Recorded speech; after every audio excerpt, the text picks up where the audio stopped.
get started. If anybody comes in a little later, I did mention it was going to be a long meeting, so there is possibility that others could come in later on. I am going to let Amy lead tonight and all of these meetings, just because she's doing a bulk of the work.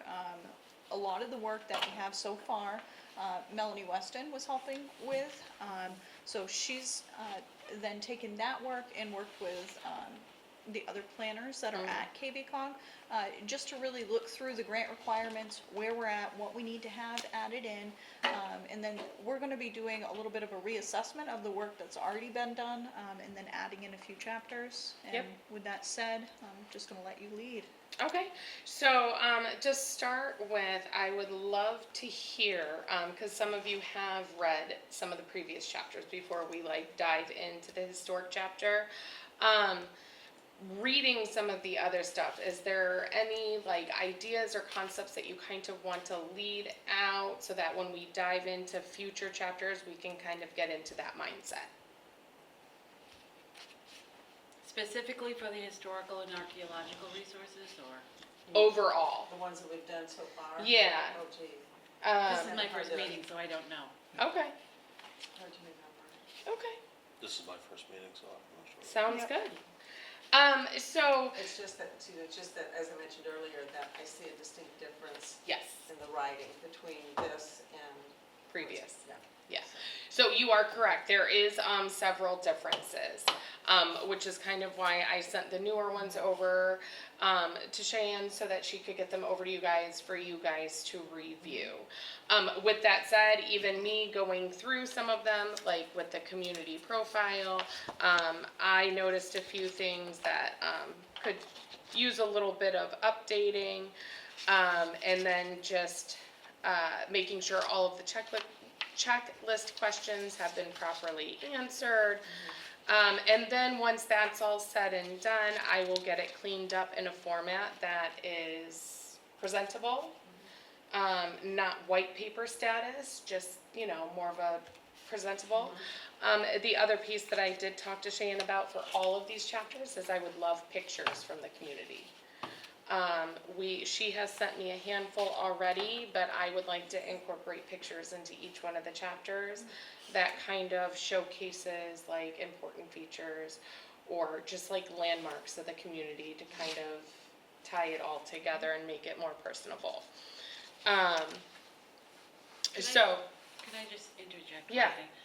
When I was reading this, I was just making notes about, oh, that's interesting, or how come there isn't more about that something? Yes.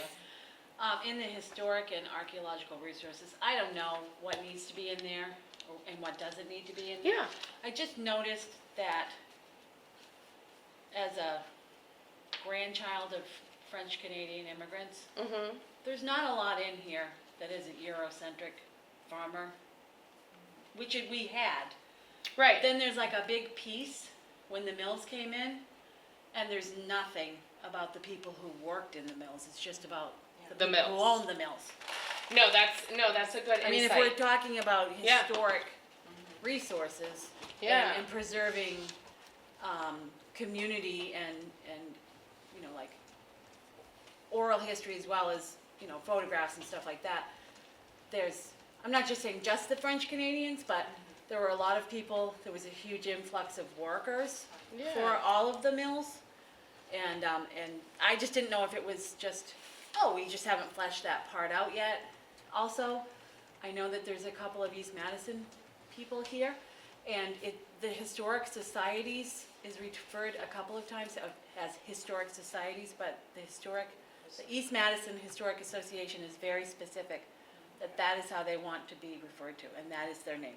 Okay. And there's a couple of, wherever we're talking about the historic Madison Historical and Genealogical Society and East Madison Historical Association, there's a lot about the collection for the Madison, but nothing about for the East East Madison collection, because they have a huge. They have antique cars, and they have the Jacksons left a lot of implements and different things. So I just feel like if we're highlighting a portion of the town or the portion of the population, we should try to do a little bit more broad representation. I agree with you. And honestly, a lot of the notes, that when I read through it, a lot of the notes that I put in there kind of correlate to that. So when I go back through, and that's kind of what this meeting's gonna help me do, is kind of get information or point me in the direction to get the information to add to it.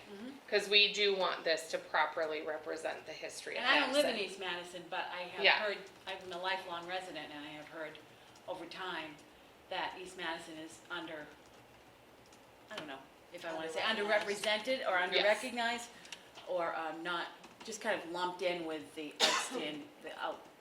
outer part of the village without, but they have their own character. They do, yeah. Just while you're on that score there, in your third paragraph, you said that located between Route 201 and the Kennebec River. Totally excludes East Madison. Yeah, that's right.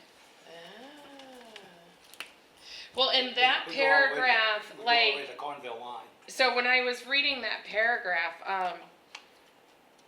I felt like it was a rework, because I didn't write this, so I went through and took a lot of notes. But I also felt like it was almost like a rewording of paragraph 1, but in different terms, for location. So I was planning on kind of redrafting that. I'll make sure to get East Madison in there and try to get a better description of the location, to encompass all of Yeah, Madison. If you located it by the towns that it is bounded by. Right, yeah. Yeah, we were looking at the map when she first got here, because I was explaining where the East Madison Village area was, because she had asked where we had met last night, so I was showing her that on the map and explaining how far across it is to get from Madison to the other Which has side. led to some interesting cultural differences. Oh, really? Yeah, East Madison has historically been more connected with Skowhegan Okay. than Madison. One thing, on bad roads, 5 miles to Skowhegan, 10 miles to Madison. But also, Madison had the Village Corporation, which was a whole separate kind of entity. And East Madison wasn't part of that, but our mailing address for decades was Skowhegan, Oh, RFD4 Skowhegan, and our phone exchange, AT&T, is still 474, which is the Skowhegan exchange. oh, wow. So, there's always been that, sense of separation there, both Interesting. physical and cultural. Yeah, interesting. That is interesting. Yeah, so I will make sure to change that.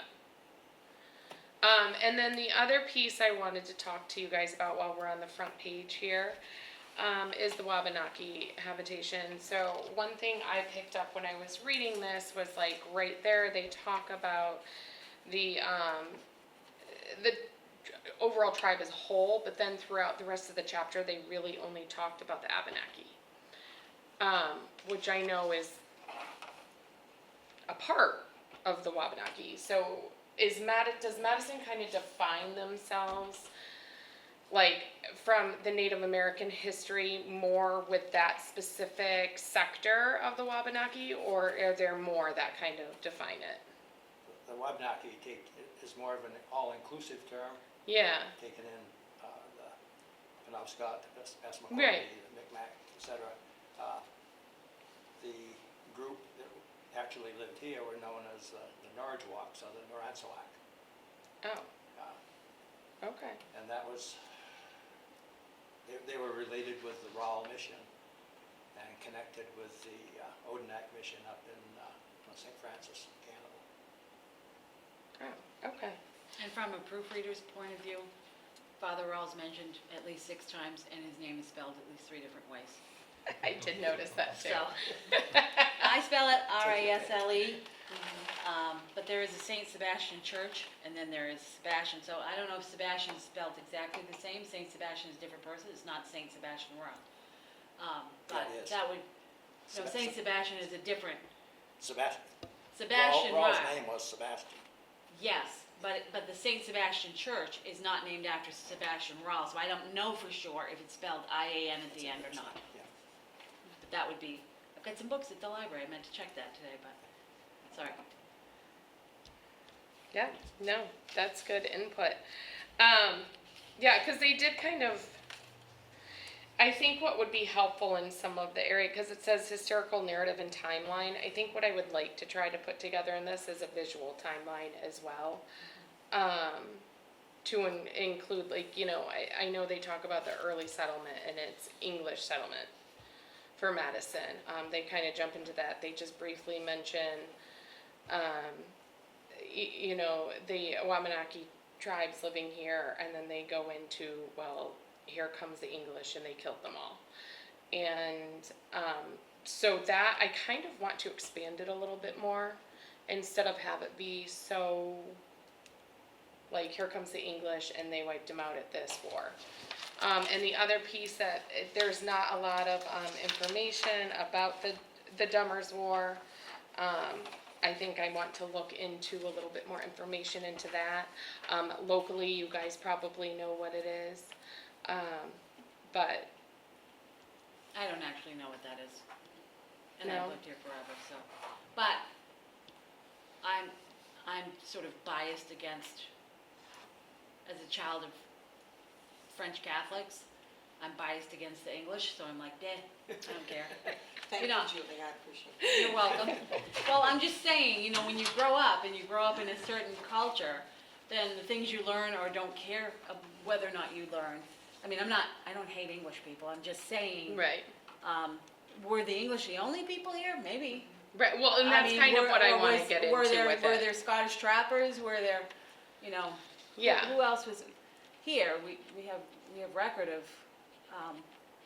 people of Vikings being here. Right. You know, before Columbus landed in the wrong place.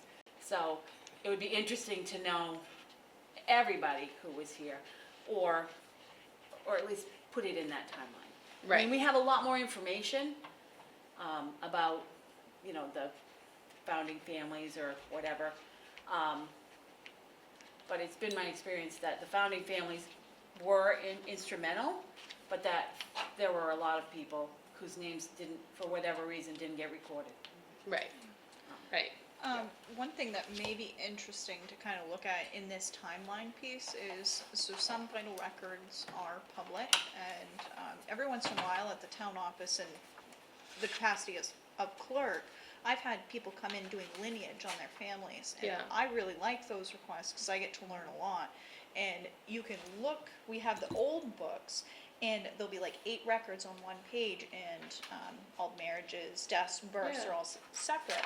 But I was looking at a marriage page at once, and I saw within the same month there was a bunch of people from Italy that came in, and that was so those pieces, like kind of seeing like what young couples were coming in and getting married and establishing here, and what happened. Did they stay in the area or did they go somewhere else? Right. But it did look, that specific one I was looking at, it looked like a bunch of people came from From there. Italy. So There was quite a, Yeah. Well, and they're all little villages of different ethnicities, and whether that needs to be included in the comprehensive plan, I don't know.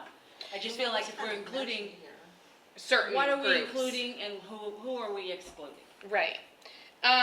So, by the looks of this, they kind of started with the 18th century, and I think some of it is just like major changes. But I also feel like not even just major changes, but major like roles within the history and the building of today's Madison.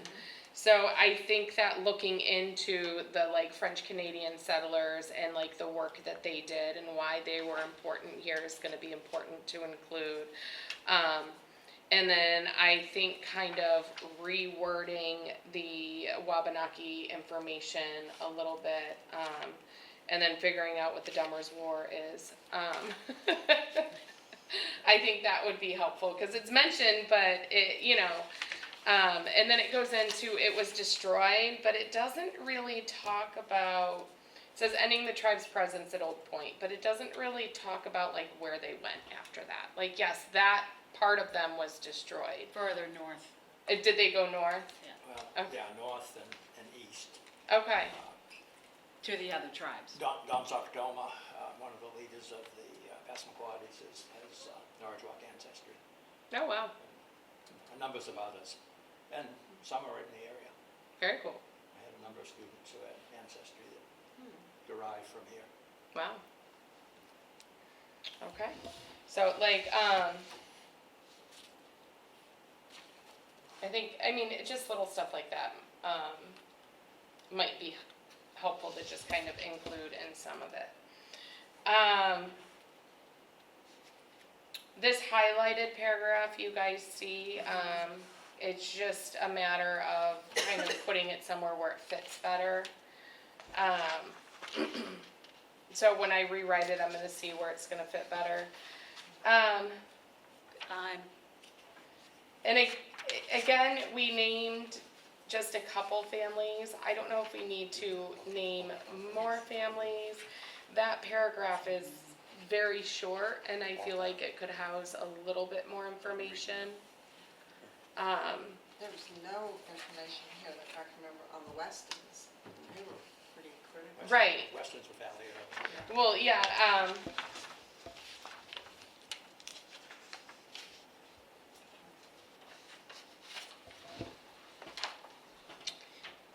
Later on, it does mention the Weston Homestead, yes. I think that's in, How did I miss that? It's in the, community section. it's in the historic buildings, I believe, is it? Yeah. Yeah, it's in the historic building structures and objects. But including them, because it's just the Weston Homestead, so maybe putting some of that information over there, about when they settled, so that moving forward into those historic buildings, you already know that they're some of the original families, and that homestead dates back to the original families within the community. So I think that that would be an important piece to add, which I'm sure I can get some information from you on that, and then some other research. And the Weston Woods and Waters Trails is, Eric would be able to explain more about that, but the role of the Westons in donating property to that. Yeah, Is that used for recreation? That's used for community use. And they're listed in this packet. I think somewhere. Eric would be able to explain it better than I can. Okay. yeah, Somerset Woods purchased it from the Weston heirs 10, 12 years ago now, I guess. And it's currently leased to the town, so that, basically for insurance coverage for people that go up there and fall on their face or something. But, yeah, I think we have 275 acres there. The Weston Homestead itself is not part of that. The building, it's owned by a guy from New Hampshire, I believe. that's Yeah, I think doing that some that's what it said, restoration. he's restoring it. So what, are there buildings on the, Woods and Water? No. There's No. a monument. A monument? Benjamin Weston Monument There's up there, and. Yeah, the remnants of the cemetery there. Okay, Apparently the graves were moved at some Right. point prior. oh, okay, And Yeah, then the there's a monument's there. foundation. Yeah. For a house, and I can't remember who the person's name was, It was one of the Westons, I can't remember which. so anyway. Yeah. so it's considered more of a historical site, It's a preservation site. it's a really. preservation site, okay, and, But open to the public. okay, I wonder if it's in recreation. Have the ferry. Maybe, because there is some The Westons. recreation activities that occur. Yeah. So I think for animals to graze on Weston Island. Yeah. So I mean, it is mentioned here, that it's, the trail. is there, but Okay. Nothing about the monument. So I am going to, because I haven't reviewed the recreation chapter, because that's one we're going to do in the future. So I will review the historical one and that, and then I'll just kind of like review some information on that to see if it'll fit better in the historic chapter or the recreation chapter, just to make sure that it does get included. Okay, Talking with Jennifer Brockway, the Somerset Woods trustees, would be a good place, because what's her name? Jennifer Brockway. And I have her email, so I can Perfect. send that over to you. That'd be great. And she can fill you in on all the properties we own in Madison. So we have Okay. quite a number, actually. And I think those are all mentioned in the recreation chapter. Okay. But I still think this section should still stay here because Yes. it's still in recognition. Right, and I also think here we need to introduce the Weston family, because it doesn't really introduce them here, it just talks about the homestead. So I think making that connection, to the Weston family is gonna be important here. And if you have any contacts about the early settlers of the French Canadian, that I can kind of meet with and go over, that would be helpful, so I can kind of add some good facts in there for that. Well, I'm just guessing that it's probably turn of the century when the mills came in. Okay, There was, because I was reading through the correspondence that Jenny Knowlton Small, handwritten or typed, sent to Andrew Carnegie. That was in 1903 to 1905. And she talks about that there's a huge influx of workers, but that all of the money, that they have pulp, paper, and woolen mills, but the money is in Boston and New York, and not in the town, and that most people are common workmen with large families. Those are the words that she uses in the letter to explain why they're asking for money for this library. and you Even have though they that have all letter? this industry. What's that? And you have that letter? It's online at the Columbia University Archives, Carnegie Corporation of New York. Some combination of those words. I had to look for it yesterday for someone who was visiting all the libraries in Maine. Oh, that's a But fun it's- little journey. But it's a wonderful resource, Okay. because all of the back and forth for the library is on there. So it's a letter from, Jenny Knowlton Small to Andrew Carnegie, or his representation. But it's that time period, right around 1900, 1910, when the pulp and paper, woolen mills, spinning mill, which is a woolen Andrew mill. Carnegie Correspondence Collection. I can, if you can't find it, I can try to get it and get it Okay. to Cheyenne. I'll make a note of it. Yeah, no, that would be really helpful. That way I don't spend too much time searching for it, but I think that that would be helpful. I'd love to read that. Yeah, and I'll see if there's any other information I can get to kind of like support some, Well, I wonder what the Historical Society would have here, you know. Yeah. These giant pictures show the I boarding can homes get on the you main Andrew's street, so. contact. okay, that would be helpful. And then Eric would know So a they good came from contact those too. for East the Madison. East Madison. What's that? Is there somebody from the East Madison Historical Association that could talk with Amy, just to share information?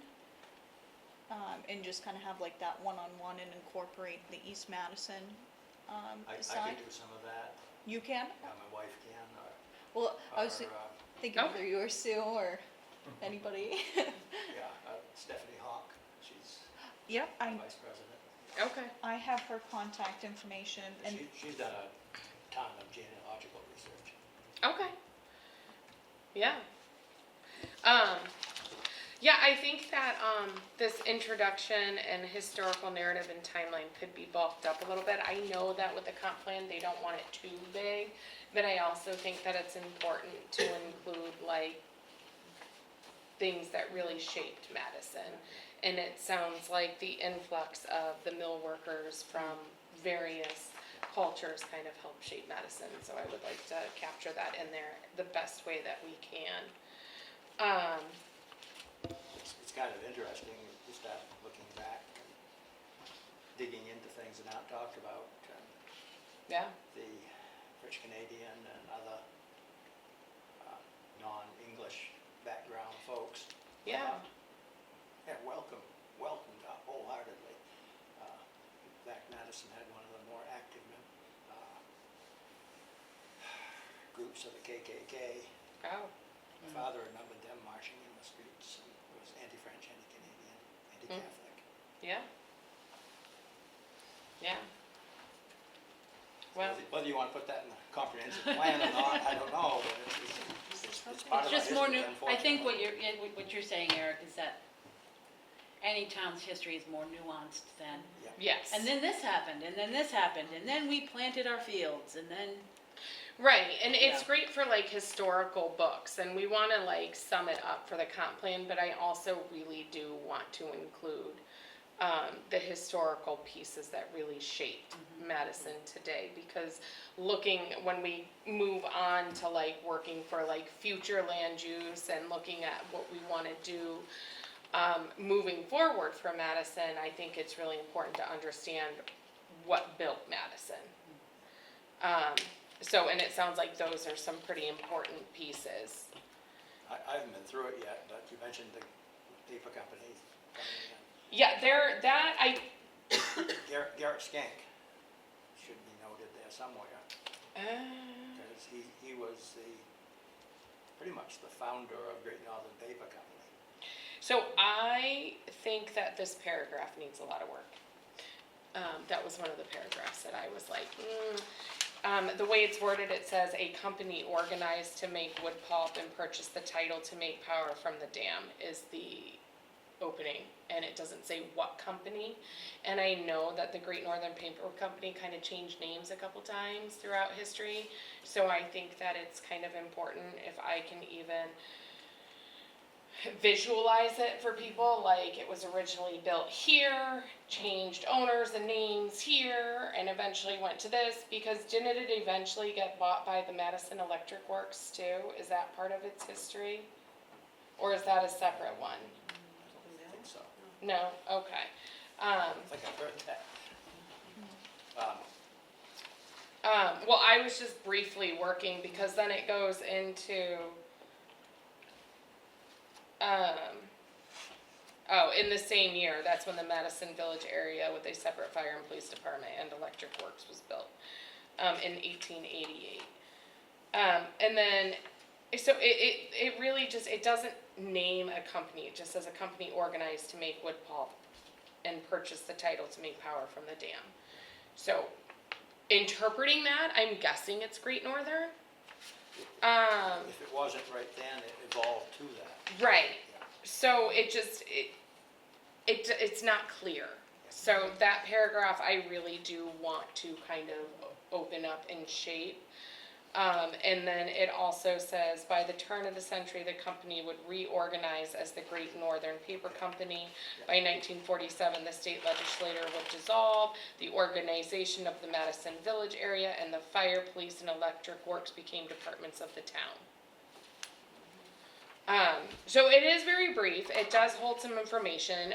It didn't have Garrett's name in there, so we can add him in there. And I would just kind of like to do a little bit more of because there's a lot of concepts happening in that paragraph with no relation to time. Also, the paper company changed name, eventually became Madison Paper. Yeah. Yeah, it went through a series of Yeah. owners. And Kennebec River Pulp and Paper for a while. yeah. Madison Paper. Economy Corporation.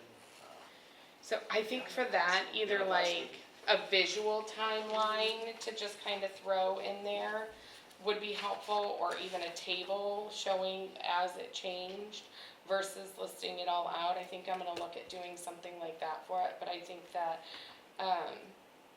the mill is kind of a hub of economic development for Madison, so I think the history of that should be highlighted a little bit more than what it is there. And we still refer to ourselves as a mill town, Right, even though we haven't had a mill for 10 years. I mean, we have a different kind of mill now.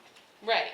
I might have a book on Madison paper at the library, and if I do, it might actually have the delineation from the beginning down. So I'm just making a note to Yeah, check that. that would be helpful. Yeah.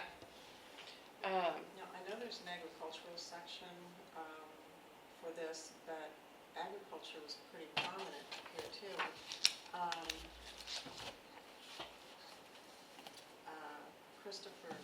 Craig Christopher said that raising sheep was really big here in Madison.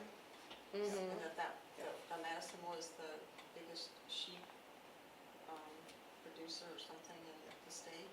Yeah, and, well, it resulted in woolen mill in East Madison, Okay. Oh, so that's what, all right. ultimately. Well, I There think- is something in here about that. I remember About the reading it. woolen mill, but there's Yeah. nothing about raising sheep. I was Textiles were really big in shocked. this whole area. About agriculture. Spinning mills, cotton mills, woolen Yeah. mills, Canneries. ultimately plastic mills. I do think also that, because I've been told that when it was an agrarian society, that Blackwell Hill was the center of town. There's That- a monument out there. Yeah, so that was when everyone was farming. And that's why there were all these smaller cemeteries out in the people's fields, because they were started family cemeteries. Right. And you figure without motorized transportation, you were buried where you lived. And then when the mills came in, specifically the paper mill, then industry moved closer to the river. Which is when the village was created. Yes. Okay. And the center of town was where? I think Blackwell Hill. You know, the town Because hall there's a was there school originally. there too. I don't know for sure of that, but Townhouse or whatever, I had been told I that believe. Blackwell Hill, you know, Yeah. because Blackwell Hill now feels like it's out in the country, but that was the center of town. Which makes more sense, because if you've looked at Blackwell Hill, it actually does kind of look like it's the middle of Okay. Yeah. No, that's the great. map. Early on, the main communication north-south was not through Madison proper, because there was no bridge here. Mm-hmm. It went through, basically, maybe up through Blackwell Hill and up towards the Old County Road, Mm-hmm. and across the river at Patterson Bridge in North Anson. Oh, okay. That was a big covered bridge that kind of, you know, all the traffic coming north-south bypassed Madison itself. Right. Well, that made it tricky for people to stop. But the Ward Hill Road and the Old County Road and the Solon Road. Yeah. That all leads you up to the abutments of the Patterson Bridge that crossed at North Anson. Wow. Wow. And when was the bridge for Madison built? I'm not sure, there's a probably. Is that in well, here? It's in here Madison- somewhere, but I Madison don't know became known on where. the old maps as Madison Bridge. Yeah, It 1860. shows up on the, 1860. And it says the Madison Bridge. yeah. Okay. Oh, and then there was a question Grenier had was, and it's talking about the Lakewood Theater, built in 1882, remains America's oldest summer theater. You know, and it said to see actors like Groucho Marx and Betty White. Oh, I would have loved to see Betty White. I see now. I love her. And John Travolta. Well, that one I'm not surprised. And I a mean, lot of- he makes quite a few appearances. in Yes, but he was Rockland. young, he was like Yeah. on Welcome Back, Kotter. or something. Yeah. But there were a lot of old actors that. So, those are just two that were named, but they did perform there. Oh, yeah. Okay. Oh, yeah. I'm not Big sure the people who theater were- itself actually started in the 1880s. I've seen the date of 1904, that's when they actually started producing plays. Prior to that, there was a spiritualist camp and So they do mention that somewhere. Well, the person to talk to would be Jeff Quinn. yeah. Also, I have a book about that at the library. Theater, and then you can- I will find it. How come you bring all Jen those Obie's books? book? I didn't know I needed to bring all of these books, but I do have a book on Lakewood Theater at the Yeah, library. it was- Okay, Yeah. Jen Obie's done a lot of research. good. She's a local historian. Oh. Prior to Lakewood, there was the Fairgraves Resort and Hotel just north of Lakewood on the lake. I feel like that's in here somewhere too.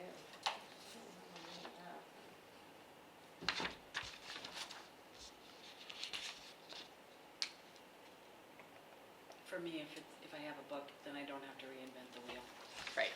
or guess. Lakewood Theater originates as spiritualist camp in 1882. Yeah. So they mention it here and then they mention it here again. Yeah, okay. So in lieu of not repeating twice, I will make sure that the two don't overlap, but it is in here. The spiritualist camp still meets up there. Does it? That's fun. Okay, that's fun. And, let me see, there's mentioned, where did you see that again about the spiritualist camp? Oh. Right. Under Madison's Historic Buildings Instructors, right here.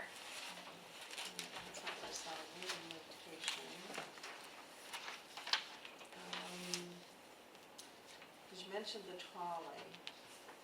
I think that's in transportation. It was mentioned here. Trolley's mentioned here somewhere, I saw it. Yeah, Mhm. and it mentioned to bring people from Skowhegan to the theater, but the trolley ran down the Golf Course Road, which Came would right take down Main people Street from in Madison down to Madison, so, I mean, yeah. Yeah, Lakewood Put it was- right by my house. Lakewood was stopped Where on the did it way. run? From downtown Madison to the theater. And I think that the trolley ran, I mean, I don't have specifics, but my mother talked about taking the trolley, her older siblings, to get to work. And What was that? one of her siblings was, Aunt Pearl probably would have been born in 1920. So if she was going to work, it would be in the 30s. So it could have been, if there was a mill out in East Madison, they could have been taking it out there. But they did talk about using the trolley. My mother was born in 28, so if she was using the trolley as a 15 or 16-year-old kid, because that was when they started working, then we're looking at So she mid-40s. lived out on the other side of the lake? and came No, right they lived on out? Perkins Street, but the trolley Oh. ran from Madison out that way. Oh, okay, yes. Yeah. Yeah. And the trolley also linked with the steamboat on the lake, connected to East Madison. Which is not the bottom of the lake, isn't it? One of them is. My father, when he was growing up, grew up in East Madison. When he started high school, he used to rowed a boat across the lake, caught the trolley into high school. Wow. That would be fun though. See, public transportation. That's right. I think the trolley went defunct around 1929 or so, because my father got employed by the town, because he had a Model T to transport East Madison students to high school. Oh, wow. He was 16 years old. That's funny. How times have changed. Okay.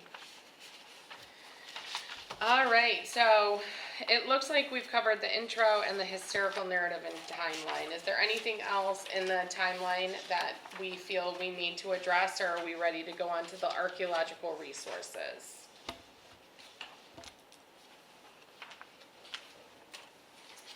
I was wondering before we move on to Yeah. the next part, just because we are recording this meeting, and just for the amount of new members that we have sitting in on this meeting in person, can you explain the benefit of doing the comprehensive plan and why we have to go through and do this nitty-gritty diving into Yeah. this report, just so that people watching it can know, and so that everybody here understands why we have to do it and what the importance is.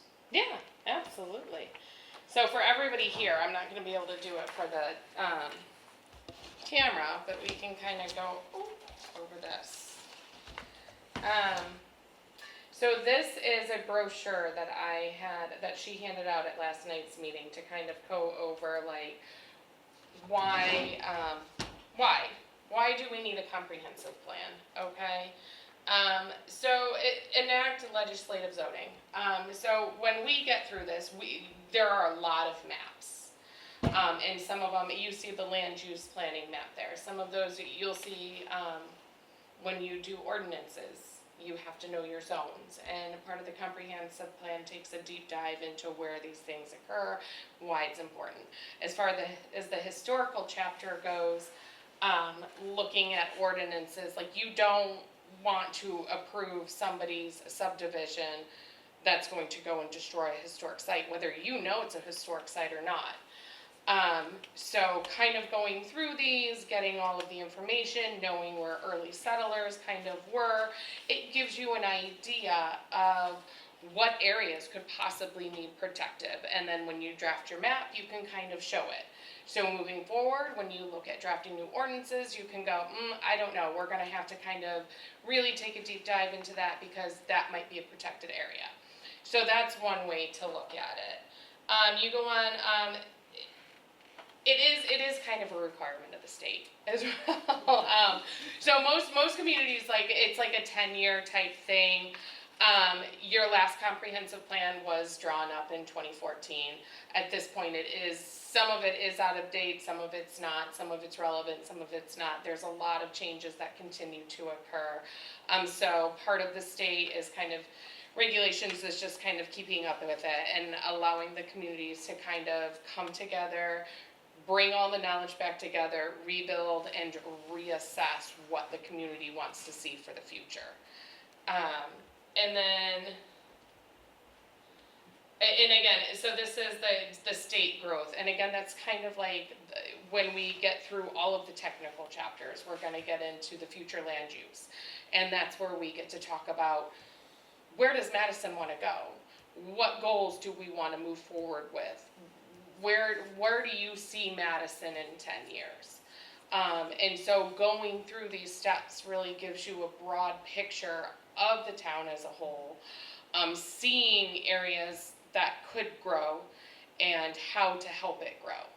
And I know that I've had several conversations with Cheyenne, in meeting with you, and then going through this process, we are going to be able to come up with really great ideas of where Madison wants to go or needs to go for its future. And this kind of helps do that. It also opens up doors for grants. It opens up a lot more doors to receive funds and grants to kind of help update with like DOT, like transportation, like you need all of that information.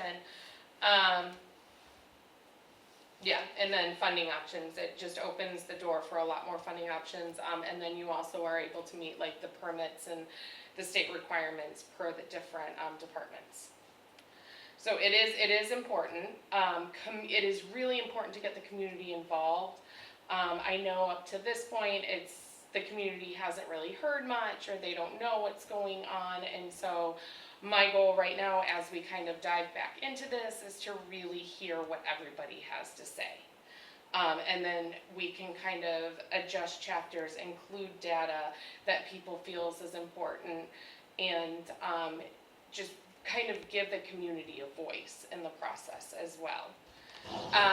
So that is kind of some of the pieces that we're gonna do. She's got, if anybody asks in the community, she does have some of these brochures available at the town office. On the brochure, you're gonna see, and I know in your package you guys have the survey, but it is a live link. The survey can be done online. We will get the survey link posted on the town website. I would love to see the QR code with kind of like a title up, post it. I mean, you can even post it here for when people are here, they can scan it. And then just get people involved. There's a series of questions that need answered. So I think that that's important. And then it just gives us an opportunity to sit down and review, like when we get through this chapter, you're gonna see like what policies are in place. And as, you know, policies are constantly changing because communities are constantly changing.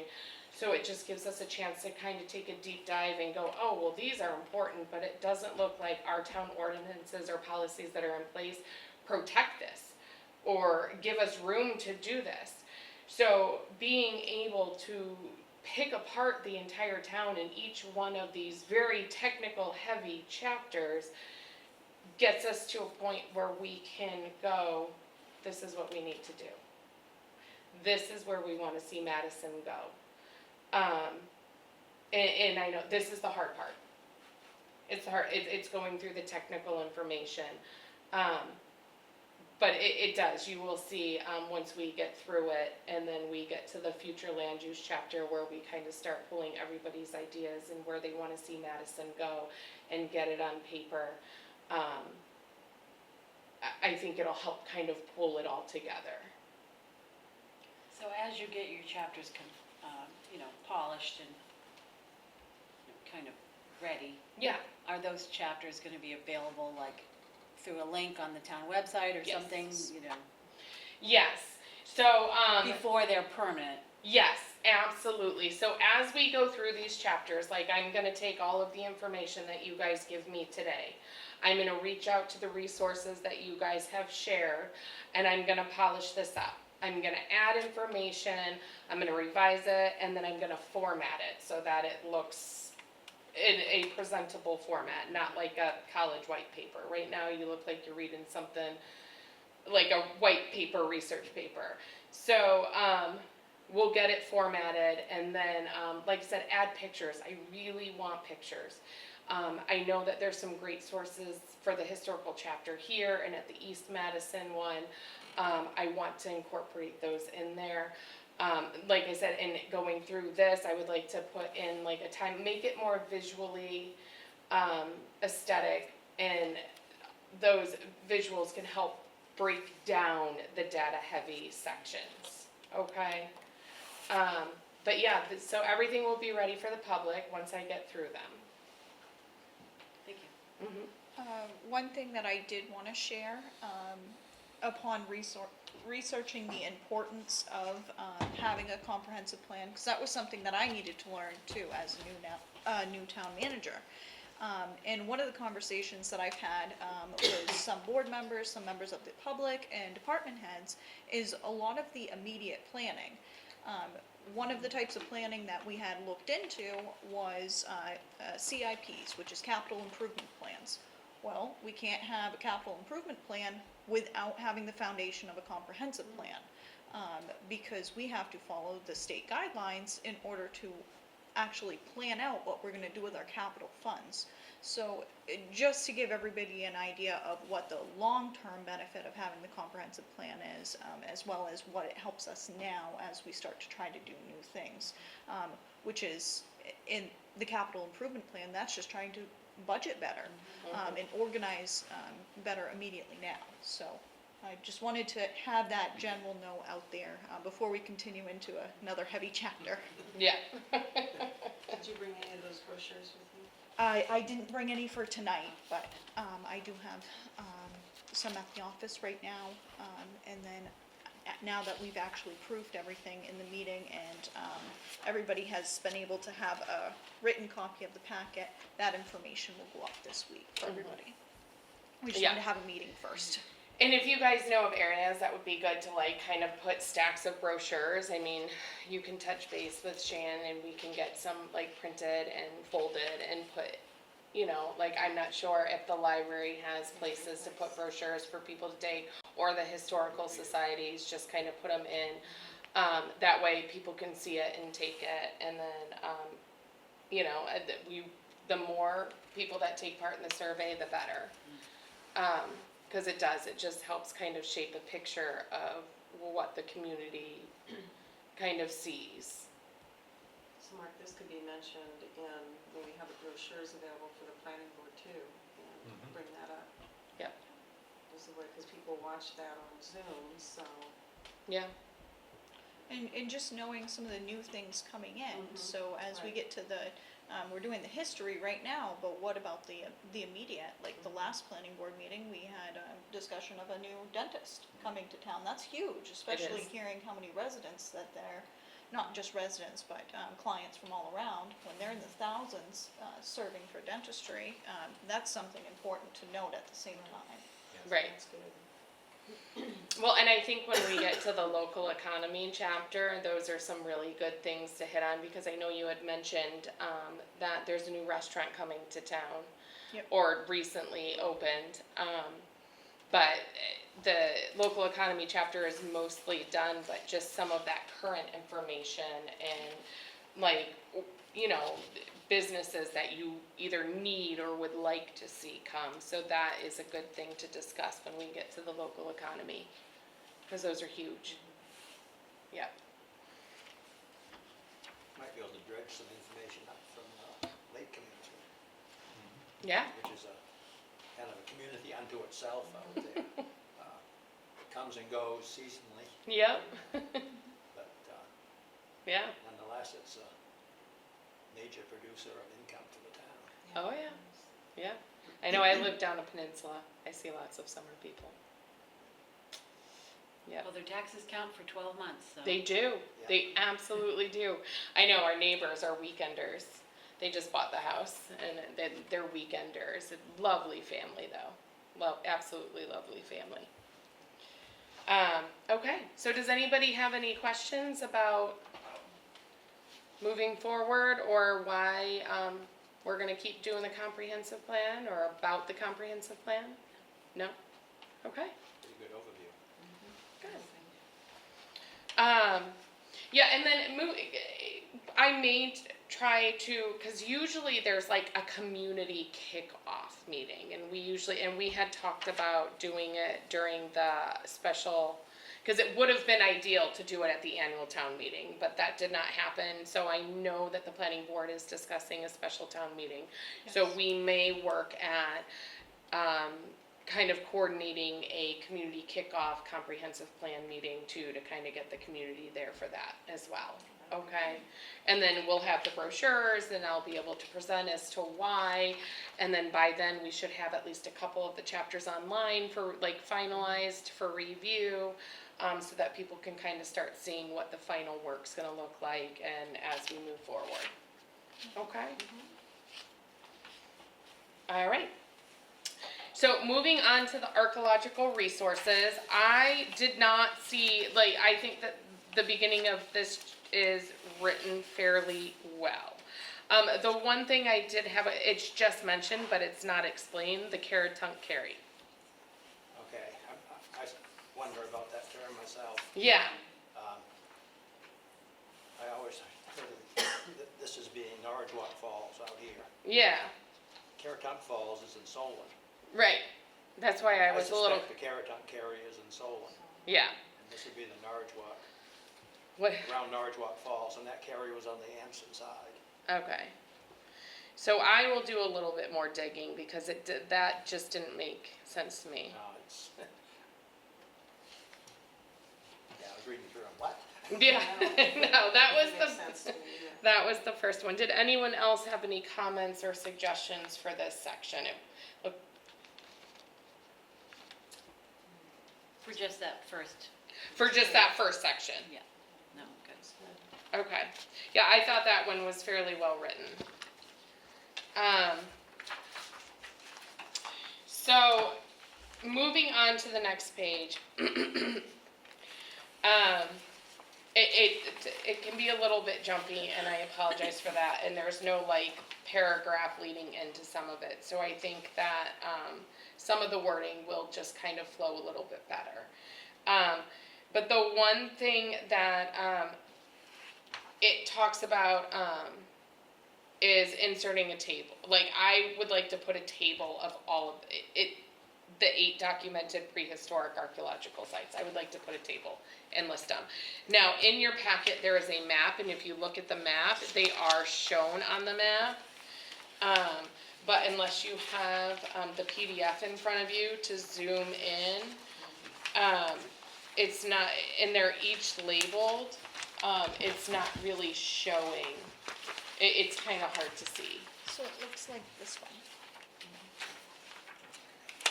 Oh, It's towards the back of the packet. and I also have, there's a second one, there's 2 maps. Okay. I must not have shown you that one, but there's this one as well. And it just kind of shows them all, and they're listed between cemeteries and paper mills. But again, if I were to print this in normal size without blowing it up, you're not gonna see the labels. And same with here.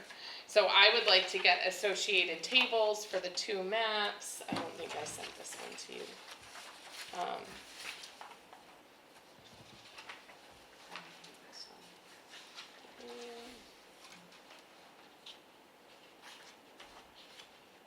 Interesting. Historic resources.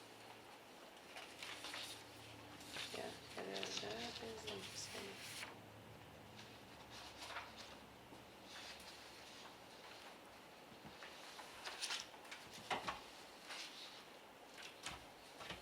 No? And This these one are is just the okay. historic sites, right?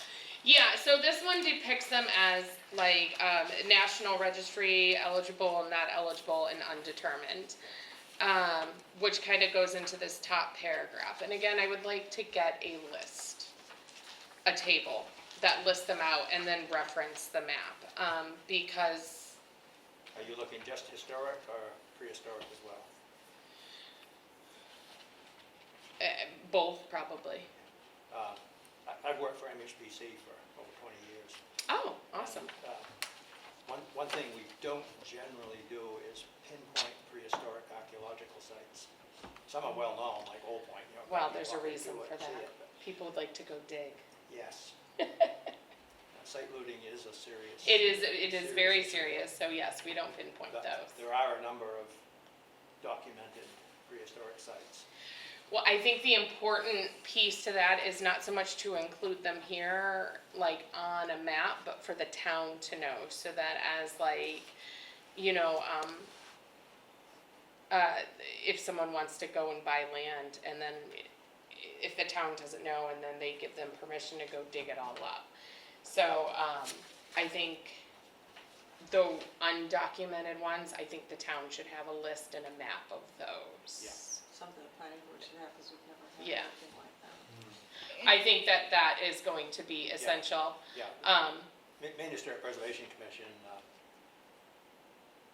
they'll give you the location of sites on a need-to-know basis, and that would Right. be a need-to-know, I would think. I think it is a need to know because, But it shouldn't necessarily be on a big map. This well, is- not a public, see, this is a public map. Yeah. Yeah, it does not need to be on a public map at all.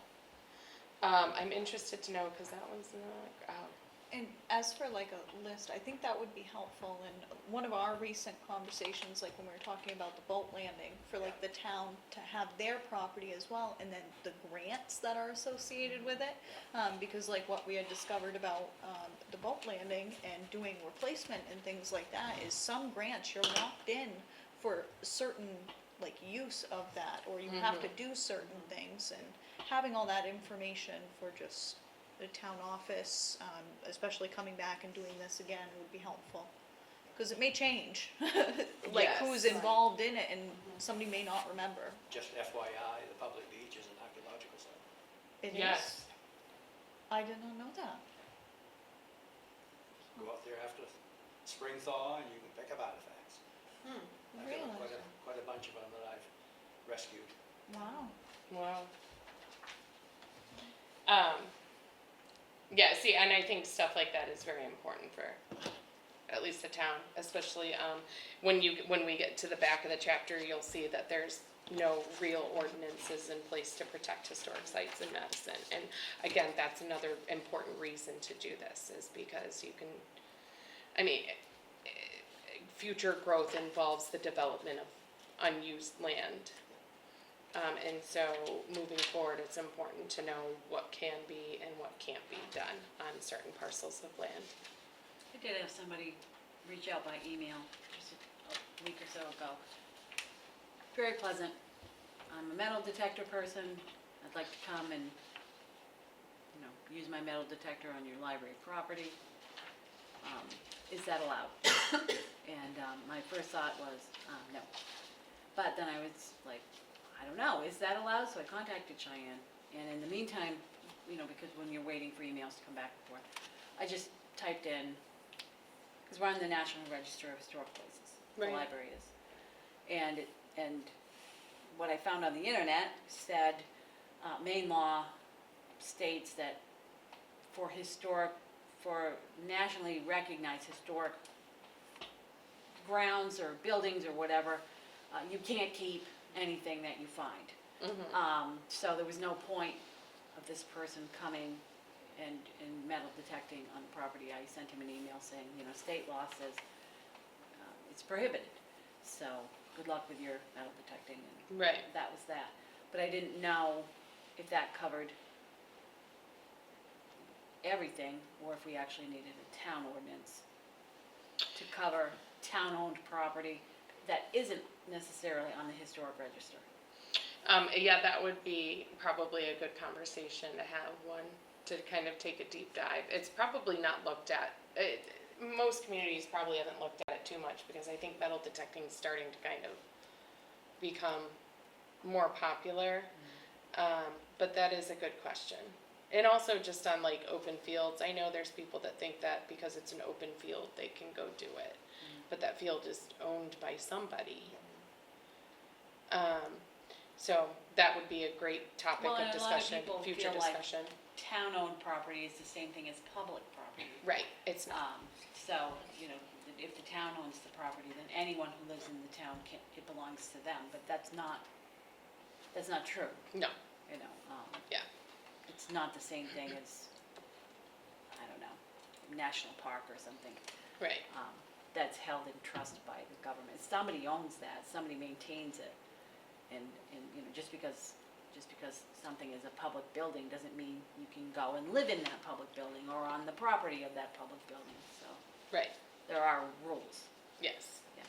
Yeah, no, that would be interesting to look into, to see what that, yeah. So when I draft that, I will probably send it off to, both the historical societies to just kind of confirm that I've got all of the historic sites correct. But I'm going to put, a table in there to kind of list them, because again, they're not super visible. Like even on this map that shows the cemeteries, and then, the historic sites, because it's gonna be the size of the map you have, and you're just not gonna see that. So I would like to make a list.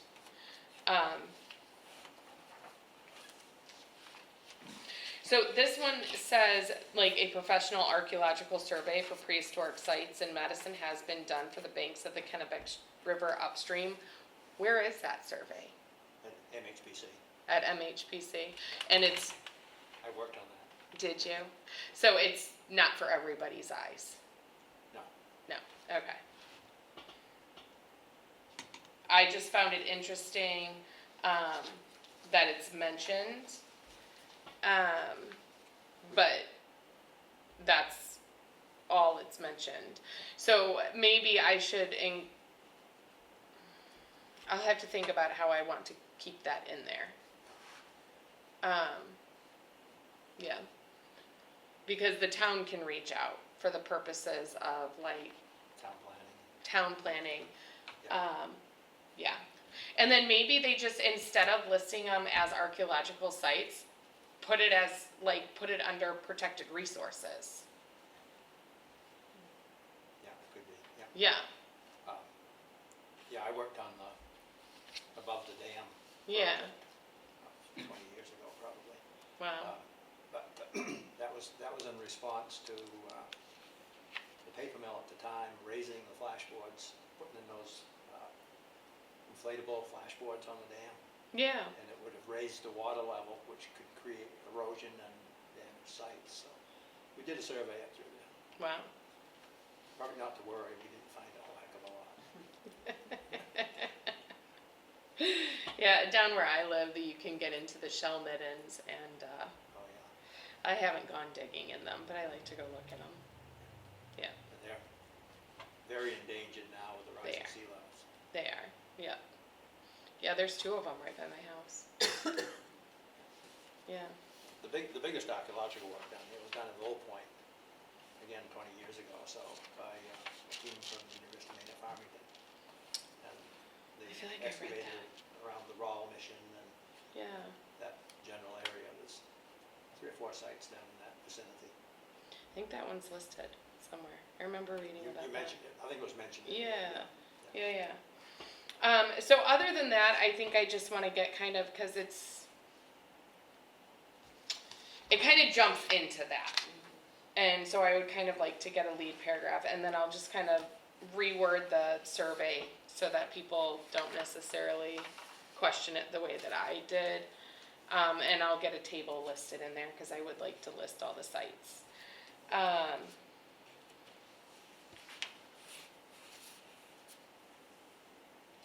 All right, does anybody have anything to add to that section?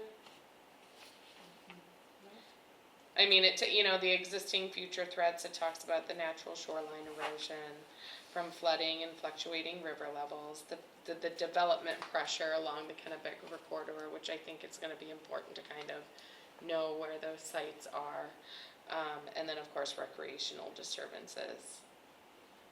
And maybe that is also something like these areas are off limits to pedestrians, because they are protected resources. So those are all things that can possibly be discussed. All right, so next is it discuss some of the sites. And it says some of the statewide sites include trading posts, forts, homesteads of the 16th and 1700s and the 19th century. It's funny that they jump into the 19th century instead of just continuing with the 1800s.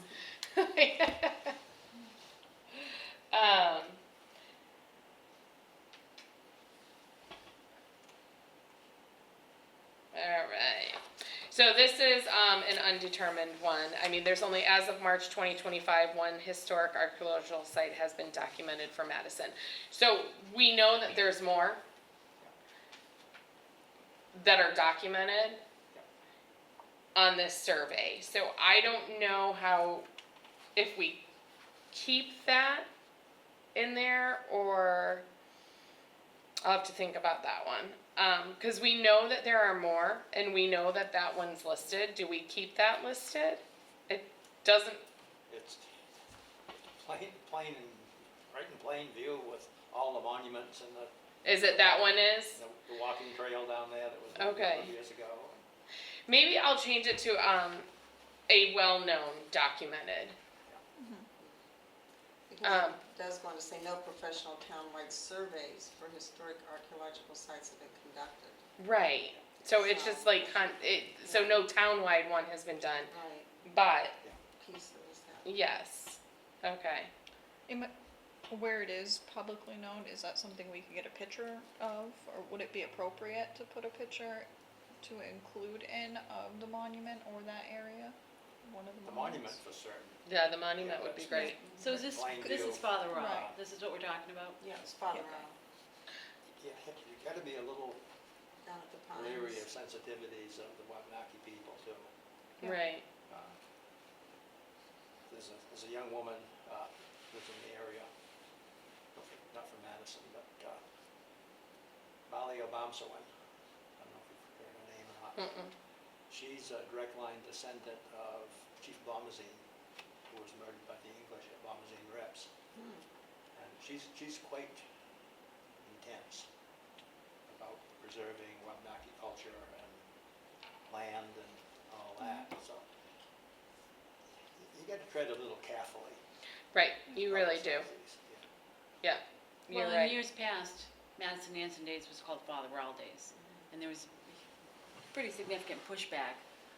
They're like, for many reasons, you know, maybe it was an anti-Catholic sentiment, or also, we're talking more about the martyrdom of a Catholic priest, and we're not talking about the Native Americans that were killed as well, so there's a lot of different narratives in that whole scenario.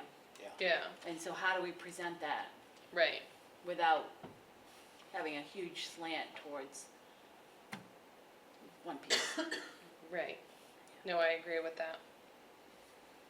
Yeah, it wouldn't hurt to touch base with Native American community in this process. After all, they were here first. Mm-hmm. Do you have a contact contact information for someone that would be appropriate? I could, Just so for what we do include, like, they agree with it, and maybe Right. they can offer more information. there's a couple people in the area you might get in contact with. Molly Obamsawin for one, Okay. and I don't have her contact information, I don't think. Okay. The other would be Barry Dana, Mm. who lives in Solon. Yeah. He's the former chief of the Penobscot tribe and quite active in Wabanaki. Okay. Yeah, that would be helpful, because again, we don't want to share these locations, and I feel like this specific paragraph is kind of putting it back on the town to draft a map to show all these archaeological sites, and we can't. Like, this survey exists for the town to use. Well, why can't we just say that? I think Why that's can't what we I'm say gonna there's do. 8 prehistoric sites that are known, that have been documented, that the town has access on a need-to-know basis, That, I think that's but what I'm, that are not disclosed to the public. mhm. To protect And the then sites. just write it out. Right.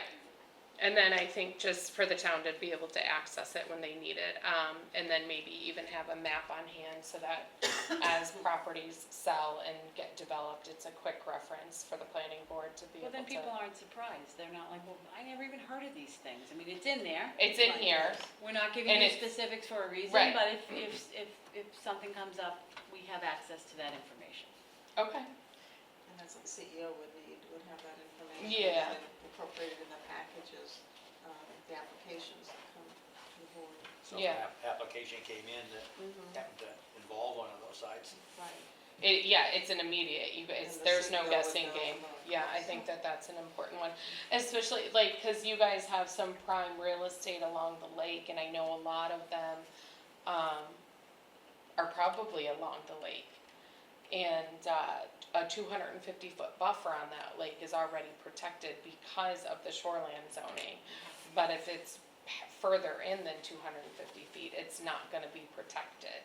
So, I think just digging into some more information on a town level would be an important piece to that. And then I will just kind of keep the language where it's for a need-to-know basis, because we are protecting these sites for a reason. some research I've been doing personally, I haven't come to definite conclusions yet. I'm coming to the feeling that the East Madison Road was probably laid out on an Indian trail Mm-hmm. that connected Skowhegan Falls with Caratunk Falls and so on. Oh, wow. Because there are sites along that route. I mentioned one at the outlet of the lake, Yeah, and then there's another one up the lake, and then there's one just across the line in South Solon. That one, by the way, dates back 11,000 years. wow. That would be fun. That's interesting. That would be fun to just like learn. Yeah. That's awesome. Wow. Okay.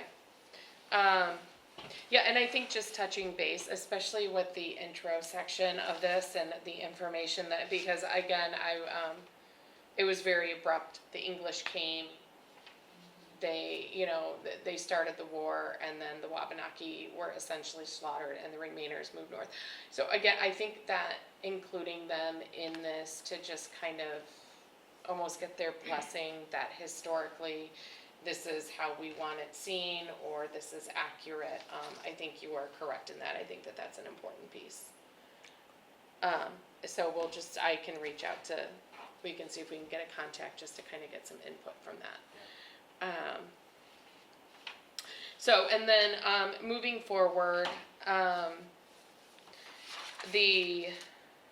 it says threats to these sites include ground disturbances from road work, new construction, and utility projects, and we just discussed that, which is the importance of knowing. And then the other one is lack of awareness of site locations during land use changes, and then natural deterioration in the absence of preservation or documentation.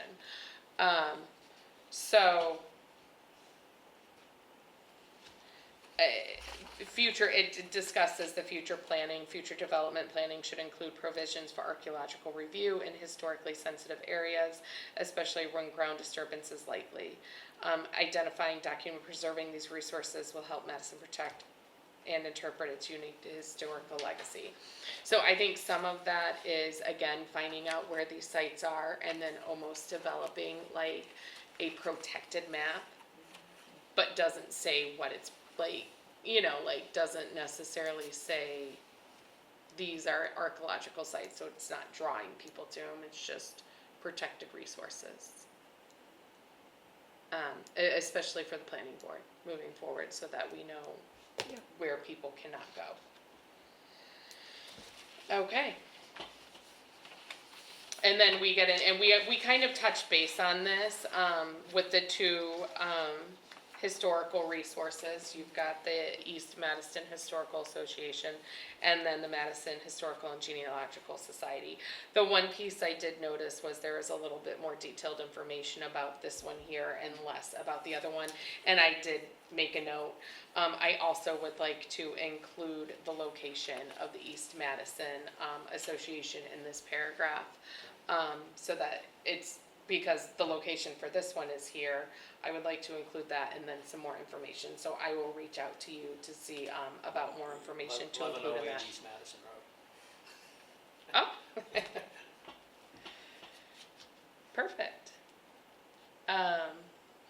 But yes, I did want to kind of elaborate on that a little bit more because I did notice there was some missing information. Now, one of the questions that's highlighted is what protective measures currently exist for the historic and archaeological resources.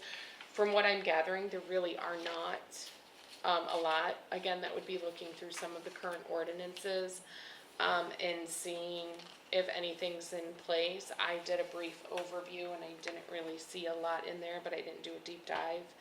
Other than it's listed as one of the standards Right. that we need to, but if we don't know, Mm-hmm. you know, so Right. that hampers the work that the planning board can do. Right, and then, so, and it's, you know, it's mentioned that, we kind of need to include that, so I think that that could be something on the planning board agenda. Obviously not right away, but just having the awareness that, oh, we have these sites, if like a major subdivision in an area that we know could possibly have it, just take a deep dive into it before approving anything, until we can get something in order. Yep. And that's another important reason to do these, because we're noticing the loopholes of missing information. MHPC has some predictive models Okay. to, if you have a question about an area, and you could describe the area, and you could bounce that off these predictive models, and then give you some sense of the likelihood of a site being located there. For instance, on the confluence of a couple streams or something of the sort. Yeah. It's highly predictive. Okay. Sand dunes are highly predictive. That's mentioned in here somewhere. Mm-hmm. But, yeah, if the code officer had questions that. For quick answers, For a yeah. quick answer, you know, do we really need to worry about it here? Yeah. Well, yeah, in that case, yes. Mm-hmm. In other cases, probably not. Okay. Yeah. And sometimes, especially if it's a taxpayer-funded project or something of the sort, that, I think state law mandates that you conduct a formal archaeological survey. Okay. Maybe I'll include a paragraph in there for resources as well with the MHPC and what's in there. I'll just kind of draft a brief paragraph notating them that is another resource that we can reach out to. Do you know Arthur Spees? No. Arthur Spees. He's head of the MHPC archaeological aspect. He's kind of state archaeologist. Yeah. He'd be a good resource if you wanted Okay. to talk to him about wording, and what would be a good way to say this. Okay. Yeah. No, that's great. I think the wording should include, really what the code enforcement would look for. Yes. Coming in, so like those specific locations, and then having it outlined, because, you know, we really like our current code enforcement officer, we hope he stays a long time, but what if we share this information with him, and then he leaves, and then nobody remembers to bring it back up again? Right. So knowing, having it written in this would be helpful, and then knowing what the state laws are that he would need to follow, then it's clearly outlined and can be passed on for at least the next 10 years, because it's written here. Right. And then how it would be presented to the planning board. Okay. Yeah. Sounds good. Okay. Yeah. Okay, and that was a brief section, because it's just resources, and I do think that adding in a little bit more details of the MHPC will clarify some of that up.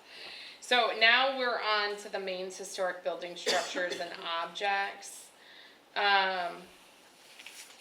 Just a note that I made, the two top paragraphs, the very first sentence of each one is very similar, so I will do some rewording on that. And then, so, I think that that's kind of, I was confused about the 20% investment tax credit and I whether or was not that needs to even be in there. okay, I mean, I don't know if it needs to be in there or not, but that seems like something that we would look at if a property became listed on the National Register as Right. opposed to looking to put it on there so that we could get the tax credit. right, I mean, I don't, So just leave out the 20%. yeah, because I don't. yeah. Is that gonna change?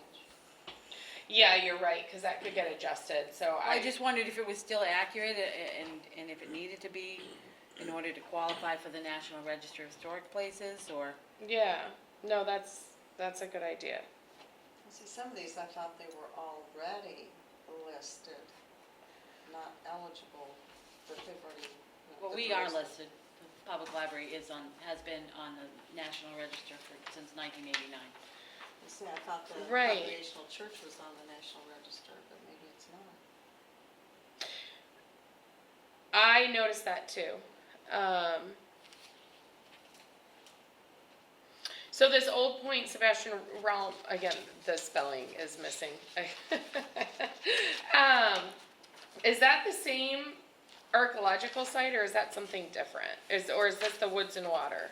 That's the whole district. There's probably a half a dozen sites within that district. Where the old points, the monument are? Yeah, Okay, in that general area, yeah. okay. Not only on this side of the river, but on the other side as well.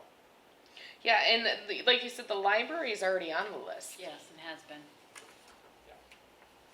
Are any of the other sites, do we know, like, is the Lakewood Theater? I believe it is. I'm not certain.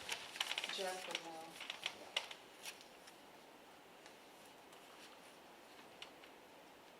Okay. So I will take a look into that, because then maybe I will redo the list and say, these sites are already on, and then these sites have been determined. And I thought the Weston Homestead was on, but it's Yeah. not. I can look. Especially now that it's I a don't private. know. Yeah. I thought it was. I think what I'll do is, just look at all of them and see if they're all nationally registered at this point. There's two levels there. One at is least- National Register eligible. Right, and one The that's, other is officially on the register. right, The Lakewood Theater is on, it was put on in 75, so you're Oh, gonna wanna okay. go over all of them. I will go over them all. And then I will probably put the dates that they were That makes sense. recognized.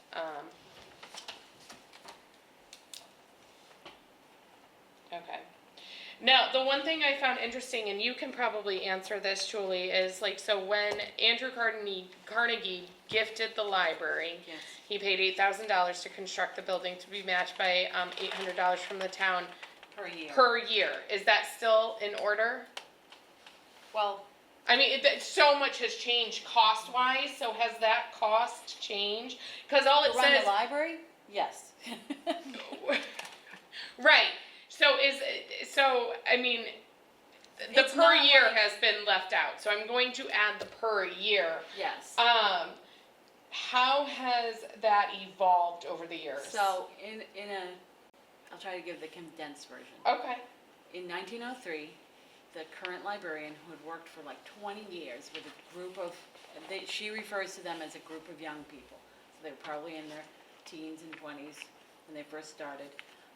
They ran a library, they had it in various locations. At one point, it was 2 rooms above a storefront. And so she started writing letters to Carnegie. And he would match $1,000 for every $100 that the town would promise for the upkeep of the library.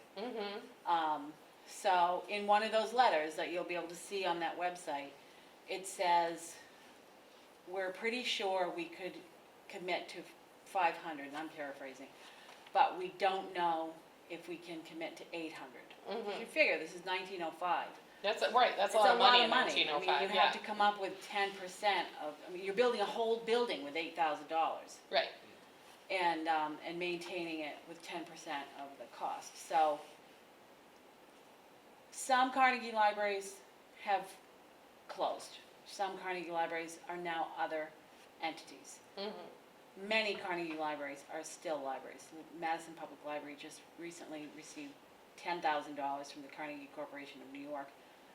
All Carnegie libraries that were still in existence Wow. got $10,000 from the Carnegie Foundation as part of the 250th, whatever we're calling it, American Yeah. anniversary thing. Yeah. So I really don't think, I mean, after 10 or 20 years, or certainly after Andrew Carnegie died, I don't think they were like, hello, are you still a library? Because if you're not, we're coming back and we're gonna force you to get the money, Right. give the money back, you know. But it's been 120 years. Right. So at some point, the town from the beginning was setting aside that money to run the library. Right. And as expenses increased, just like any other department, they increased the allotment for the library over time. Okay. Yeah. All right. Yeah, I was guessing it wasn't 800 anymore. Good guess. Yeah. Okay, so I will probably, because they left out the per year wording, so I'm gonna reword that a little bit to include the per year. Yes. And then maybe include a little bit that the town still funds it each year, based on, you know, the current, Well, and it's agreed upon at Right. town meetings. right, We don't have the antique. current annual budget. Right. And Right. we don't have antique light fixtures. None of the lighting in the library is original. For upkeep, because that looks like, you know, that kind of left me, I didn't know what that meant, you mentioned my $800, and the town thought that was for the construction. Well, they So had to match, per year for the upkeep. yes, Right. and they had to come up with $800. Originally, they did, he said, no, we can't build it. We're not gonna give you 5,000. We don't usually give towns that small amount of money. Mm-hmm. And then they said, okay, thank you for even considering this. And then they get a letter and it says, if you want to go forward with the 5,000, if you can only afford 500, and Mr. Carnegie says, go forward. They get a design drafted and they realize that with $5,000, they cannot build the building they want to build. And so they go back to the constituents, the residents of the town, and they say, and they go back to Carnegie and say, if we can raise, for every 100 over 500, if we can raise that, will you match it with 1,000? Because we have realized we cannot build the building. And they agreed, the town agreed to 800, because they wanted the building, and it's still there. Yeah. Okay. Yeah. And I have that list of grants that I can give you, so you'll have, I mean, they don't all have to be listed in here, but, the renovations for the dome, that was in 2006, Okay. but we also, you know, there's a whole list of things that have been fixed, some with capital money, a lot with grants. So I can give you that. If you have any questions, you can just reach out and contact. Okay. Sounds great. All right, and then again, so I don't think the town has a lot of stuff in place to like currently, like protective measures for these. There's not a lot listed here. The MHPC recommends a comprehensive survey. Do you know if that's been done for the historic? Not to my knowledge. Okay, so, I think what I'll do is kind of include some language and then protective measures. We can talk about how to get a paragraph in there. We can take a look into the current ordinances and see if there's anything in there and maybe talk about what is next. Okay.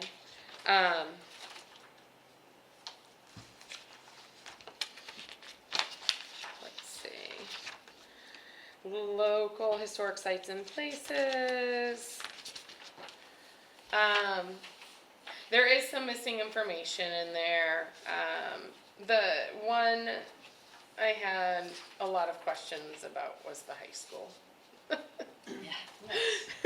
Because I don't know if all of that is correct. It is. It is At correct. first I was confused when I read through it. Okay. So, in terms of when the original school was built, I don't know, but if you have 1895, I'm assuming is that, That's gonna be in the, That was the old, yeah. Madison, used to be Maine, junior high. that book you just bought. In there. And, The history of Madison, Maine will have those dates. Oh, right, that okay. was, that's right, because that was the old junior high, and then when the high school. So how was that? Because the junior high was the high school, but it burned. And then they built the. Current junior high is the high school. Right, was the old where high school. Where the old high school was. Right, right. Yeah, that was built in the 1920s. Yeah, Yeah. see, that's some of the information we have, is the But, 1920s. right, but in 1895, Yeah, what was the junior high? that was the brick building on this side of it. Right, and that was the high school at one time, right? I think so. Yeah, and so that burned, and that's why the other high school got built right next door, and then that one became the junior high. I have a problem with high schools burning in this town, I guess. Yeah, I think that the old building that used to be Yeah. the high school. Right, Anyway, I think it was built in two stages. One end of it was built in 1895 and the other, 1929. 29, Yeah. yeah, that's right. Okay. That And used to be on that's why the dates were on the top of the building. Yeah, Because we almost kept them to put somewhere in the playground Okay. around, but they didn't get kept. So, just to clarify, the high school that we're referring to is the one that was where the playground now is? Mhm. no, that was in front of that it. was the first one. That was the first That one. was the first one? The Okay. parking lot is basically where the school was, wasn't it? I mean, because there Yeah. was lawn out front of it. Yeah. So that was the original high school, And it but burned. it burned. Yeah. So they built one next door, which is where the current middle school, what is the name No, of the wait- school? wait a Main Street Middle School? Yes. It's been renamed. Yeah. Yeah. So that became the high school, but then it burned, and they built the high school down the road, and the high school became the junior high, Okay. but it's not a junior high anymore. It's middle school. So does anybody know what one was on Weston Avenue? Because That it's was my the understanding. Elementary school. There's an elementary. That was school. elementary? Yeah. Okay. Yeah. This Yes, school was this and that grades one and- school was. Kindergarten and year first grade. 1920 something, Oh, wow. I think. And this was second and third grade. And then the additional No, day that was was, put yeah, on this was second and 1960, third, and that was kindergarten at first. Yes. something like that. Sounds about Okay. right. So, I think these two paragraphs, I will have to do a little bit of history digging and kind of make them make a little bit more sense. Again, we have some, Chris just ordered a History of Madison, Maine by Emma Folsom Clark that's indexed. We have one at the library Wow. that doesn't go out. Nice. We have older ones that are not indexed, but they are sorted by year, Okay. and we have extras, so I will set one aside if you wanna come and get it, because you're gonna find a lot of What is it, the history of? History of Madison, Maine. Oh, Okay. All right. I'll drop it off to Cheyenne. Oh, okay. I have one in my kitchen. Do you- I have it on the shelf. I bought mine on Amazon. Yeah. That's funny. Yeah. Okay. I wasn't volunteering your copy, I just Oh, it's all right. volunteering an extra Because copy, I'll but have it's to not order one. indexed. There's a lot of good information in that. so you say it's indexed, the one you have? The is- one I hard have at the copy. library and the one Chris has is indexed. So those are the newer ones? Yes. Versions, okay. And the Historical Society may still be selling those too, I'm not sure. Okay. So next is just a list of properties that could be nominated for the National Register list. You'll see on the bottom, it lists Lakewood Theater and associated structures. We know that the theater is already on the list. I don't know if it includes the structures surrounding it, so I will look into that. So maybe it's just like, wording. Yeah. Whereas if the theater itself is on the list, but the other pieces are not, then it's the other pieces that are eligible for this table. So I will take a look at it. So it's got 1, 2, 3, 4, 5, if you include the Lakewood. The other thing with Lakewood was not just the theater, but the theater colony. The colony house there. And then all the smaller structures around where, Yeah, that's what that's listing here, is all of the smaller structures. So I will be interested to see what all is included on the, if it's all of it or just the theater itself. And then I can update the table for that. As far as the cemeteries are pretty straightforward. There's a list of the cemeteries. I know a lot of them are private. The one thing that I found interesting was the very last sentence. There are, it's the second to last sentence. No active burials are taking place in the remaining cemeteries. Where are people being buried in Madison? some of the remaining Forest? cemeteries. Forest Hill Cemetery. Is it in Madison? Yeah. Yes. So It's that on the sentence list. is incorrect. No, it Well, says it says Madison no. operates the Forest Hill Cemetery. No active burials will take place in the remaining cemeteries. So of the 13, the only one is Okay. the Forest Hill. Although I'm not sure that that is That's- actually But true, you probably That is have- not. because, Okay. and you could confirm with the sexton of the cemeteries. So who, yeah, that was my next question. Who oversees the cemeteries? It's Mike Ricker. Okay, because I would love to get in touch with them. Yep. I Okay. mean, they don't do a lot of burials, but some families have, you know, they have a Yeah, we have a family plot. in sixth East grade plot, and Yeah. they will be able to be buried in those Right. cemeteries. And it is the East Madison Cemetery is the only one other than Forest Hills that I know of that the town maintains and who's buried there and works with the sexton. All the other Okay. ones. The town pretty much maintains all of them. Maintains all of them, but in terms of burial records and knowing what we have for plots, to be able to say, hey, we can offer this as a plot for somebody, the only ones we do have are East Madison and Forest Hills. What, they're actually, I mean, I don't know if this is sticking point or not, but there was somebody buried in the last few years in the Bridge Cemetery. I don't know, understand why it's called Bridge Burying Ground. I don't know if that's the official title, but, that's across Yeah. the street from the library, and the guy who maintains the cemeteries does the mowing. Okay. Also does maintenance work at the library, and he said, oh, they just did a recent burial because there was disturbed. So maybe it was just an individual plot that was available through a family member. Yeah. It's rare. Where's that? Right behind Bridge Big Apple. Cemetery Oh, behind Big okay, so Apple, it's yeah. that one, okay. Okay. I thought it was that. Yeah, so I think it'll be helpful to talk to them. And then there is also, the Saint Sebastian Cemetery, I believe they can still purchase plots as well, but that's Okay. through the Catholic Church. Yeah. Well, and there's no other, it doesn't talk about, as far as cemeteries go, like whether the cemeteries are like the protections they have, or like, you know, there's not a lot of descriptions, so that section I do need to add a little bit to, but I would love to talk to the, person who oversees them to kind of get some information so that I can write that. As far as the next section goes, protecting significant historic and archaeological resources, if you guys have anything that you want to add to it, I think that, other than some wording and restructuring, I think it's pretty straightforward. If you guys feel like something needs added, please let me know.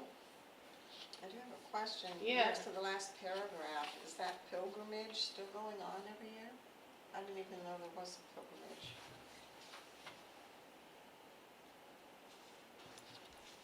I don't know if it's annual. I know that there was someone who was like a young priest Okay.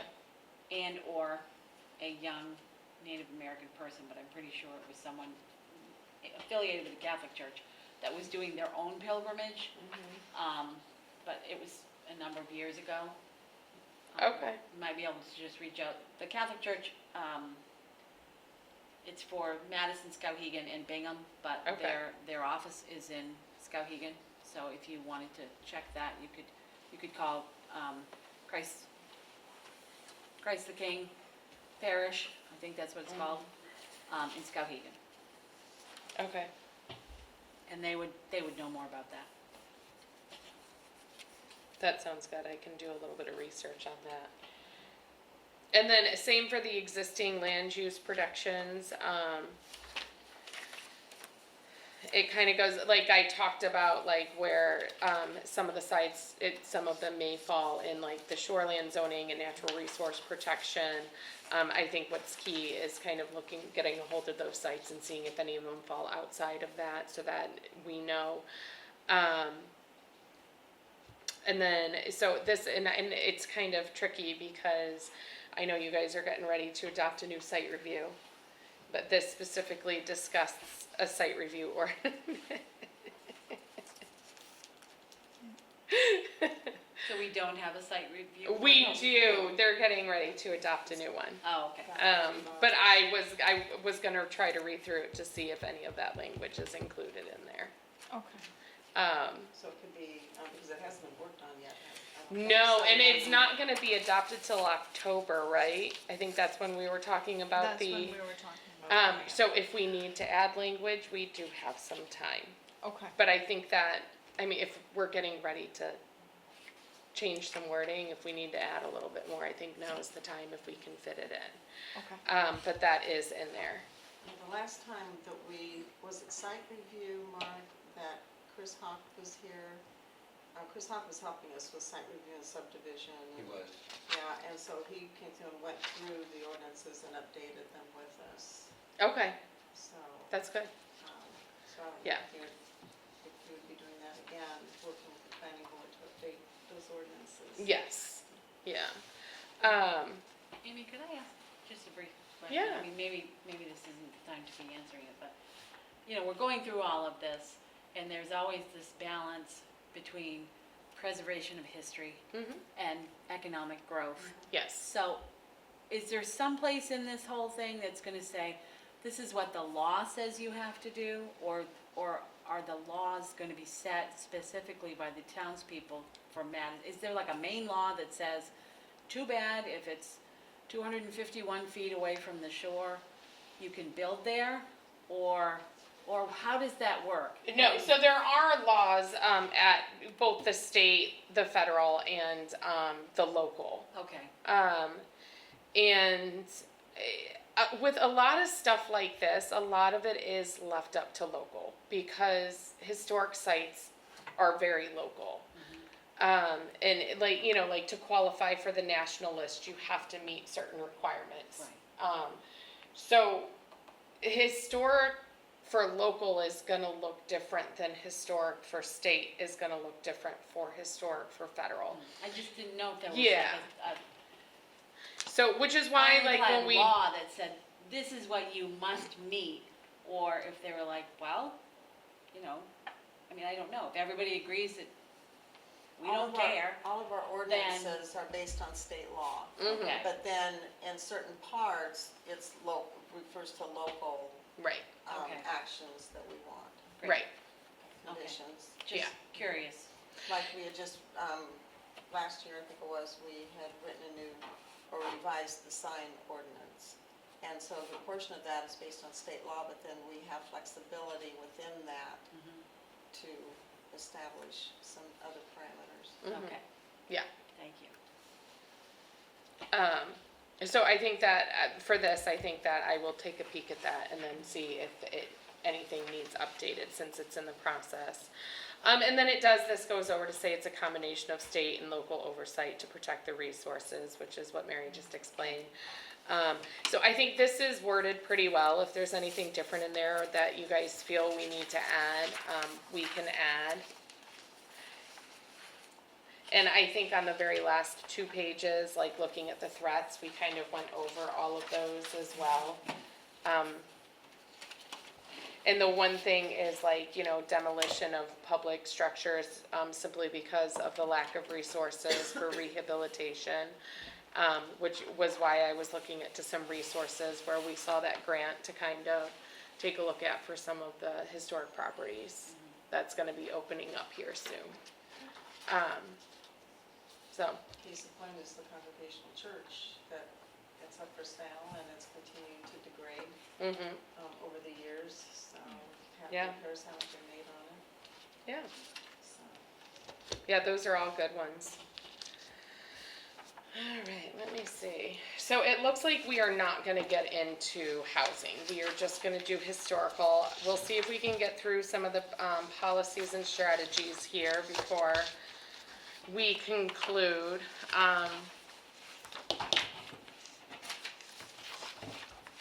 Some of, like, protect, one of the policies is protect to the greatest extent practicable the significant historic and archaeological resources in the community. And part of this is like pinpointing what is important and how do we protect them. So this is not in your packet. Oh, I forgot to send this. No, I forgot to send this, and I was actually in a rush to get this printed before I came. So I can read this for you guys. If we had a big screen, I'd put it up.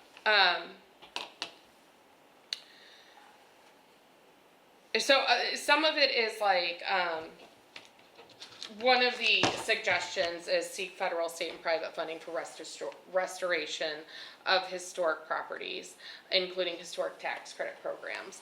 And I think that that is going to be kind of key because you guys have lost some historic structures recently over the years due to the lack of funding. So I think that as far as a strategy, I think that that one's gonna be important. We brought up that one resource. I bet you Andrea might have some more information or know someone to put you in contact with outside of that for other funding, if any other grants outside of that one are available. But that falls on, like, the implementing parties is the town manager and the historical societies and the MHPC. Okay? And those are just like an ongoing type thing. I think that that is gonna be an important one. Other ones we just talked about this, is updating land use ordinances. I think it's important to kind of go through some of what we have in there and see what needs updated, and that would be a planning board meeting to kind of sit down and go over that. We can put that on a future agenda. We're gonna have it on the upcoming agenda to go over, the ordinances that we're proposing. Which is the for- site review, right? Yeah. Okay.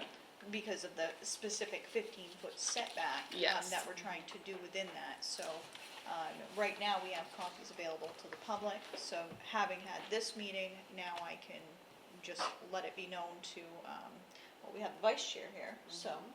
Right? We'll communicate with the chair and get it on the agenda to discuss it at the same time, to see what the planning board thinks. Right. Yeah.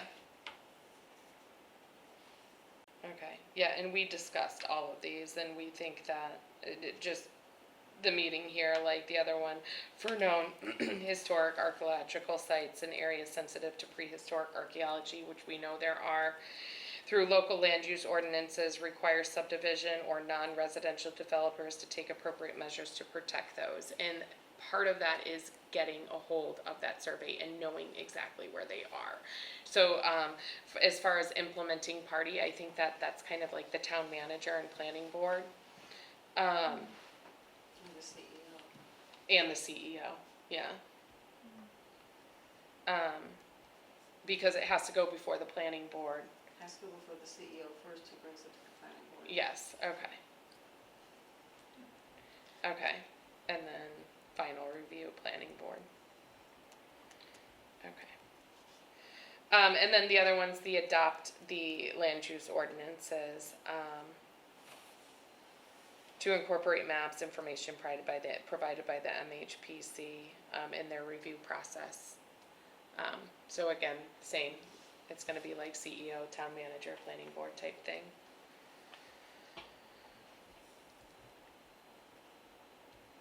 It would be nice at the very least to have like a SOP, to be able to follow, so Yes. that way everybody can be informed of the same process. Yes. And then, of course, working with the local historical societies, to assess the need for, and if necessary, plan for a comprehensive community survey of the community's historic and archaeological resources. By the sounds of it, there are some surveys out there. So maybe just kind of getting a collection of them for who needs to have them.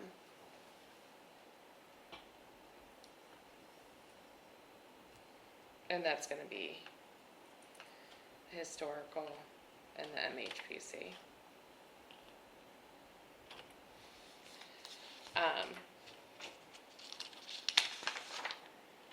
Two, three, there we go. Okay, so another piece that is going to be helpful in the protection of these is the education of landowners of potential archaeological sites to minimize disturbance of historical and prehistorical areas.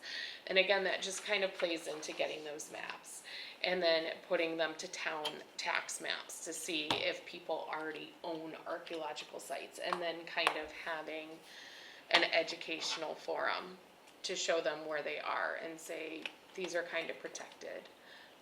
And then just kind of go over like how and why and steps that they can take for preservation. And that falls again on the town office, the CEO, and historical societies, the MHPC. So it's kind of a collaboration of everyone to like get the data, figure out who owns it, and then set up some kind of educational forum for them. And that's for people that already own archaeological sites that don't know, that may not know that they have property that are on them. Okay. Another one that we have listed is assess future needs for preservation in Madison, including assessments and surveys. These are all ongoing. It's not like a short period of time. Like you don't have to do this in a year or 6 months. This is like if it takes you, it's ongoing. If you find another new homeowner or a new site shows up, we kind of work through it. And as far as the ordinances and new development, that is very much ongoing. So again, with assessing future needs, some of that's going to fall into like future land use planning. But it's all, again, the same, the historical societies, the MHPC, the planning board, the town office, like everybody's involved in that. And then the last one, which you can probably share a little bit more information on this, is for Madison to become a certified local government through the Maine Historic Preservation Commission. And with you having worked for the MHPC, you might be able to share a little bit more knowledge on how that could benefit them and the steps that could be taken. But again, I think that as far as like the town manager, town office, that would kind of fall on them, and then the historical societies, correct? Your best source for MHPC would be to go through Arthur Speeds. Okay. He's the archaeologist, MHPC. As far as like responsibilities for the town to process the CLG, would it be the town manager? Probably. Okay. I'll put town office and town manager. And then, we can, for more specifics, we can reach out to Arthur. My work at MHPC was primarily field work. Okay. I was up digging holes in the ground. I read a little bit up on that, as far as that goes.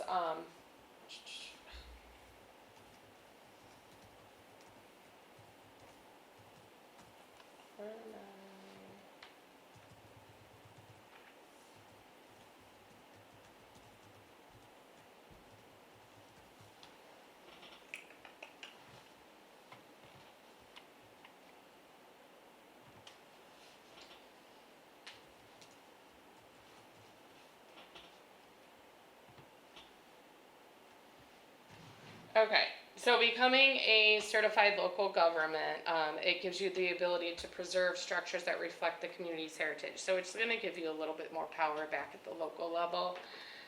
Promote pride in your community's history. It's another tool when considering planning, zoning, and land use issues, using local historic properties.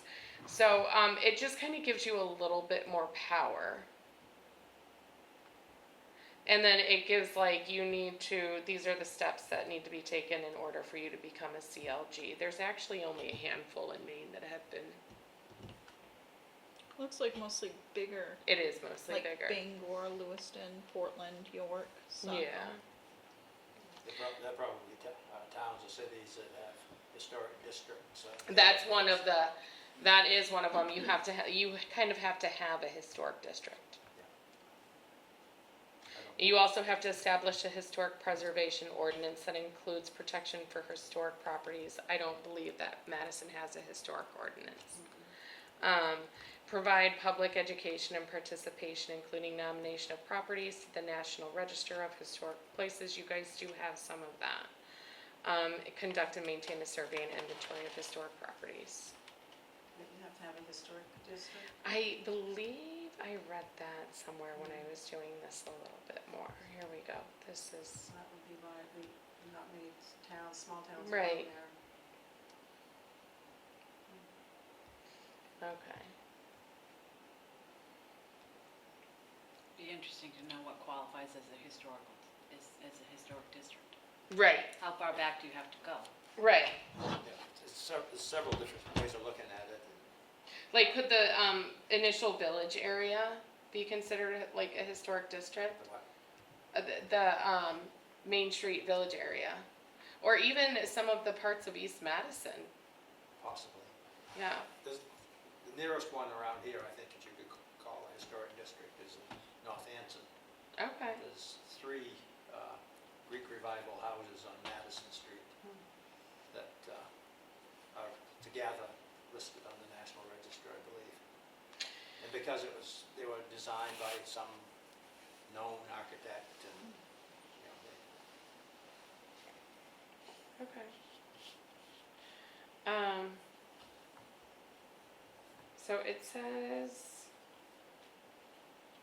any general purpose political subdivision of Maine must meet the criteria. Okay.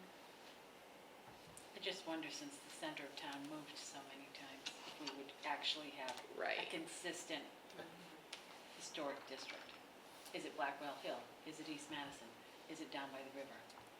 Is it none of those places? I would almost guess none of those places. Me too.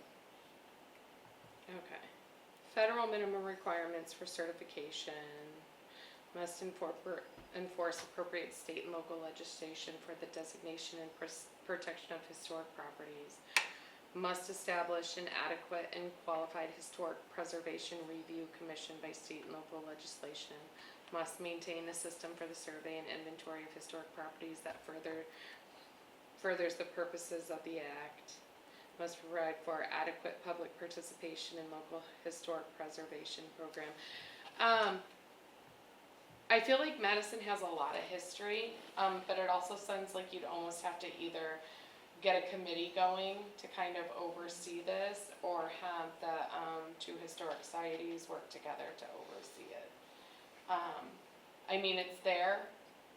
It can be looked into. We don't have to include it as a strategy. It might be a draw for visitors, Right. people to come to town. Well, even if it's included as a strategy, that doesn't mean that we actually pursue it as a Right. strategy. I mean, it's a possible strategy. Right. Right. It might be helpful to maybe list what requirements we've met already. And then at least we'll have it here, so if somebody wants to pick it up later on, because Right. say we want to restore one of the historical buildings, we need grant funding, it would be easier to get it registered, get the town registered that way. Right, so it does open up doors to further funding if you are a CLG. And just from the conversations I've had with you guys, in reviewing this chapter, there is quite a bit of history in Maine, including the mill, like the paper mill. Yes, it is timber HP now, but there is a lot of history in that little tiny section of Madison. So it's there, it can be looked, it can be an option. Okay? Yeah, and this is a brief document of it, so what I'll do is I'll email this over to you. Okay. Okay? So, does anybody have any other suggestions?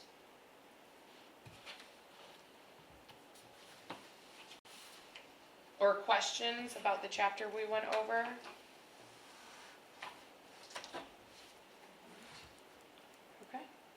sort of asks for an inventory of all historic sites and prehistoric sites, right? Mm-hmm.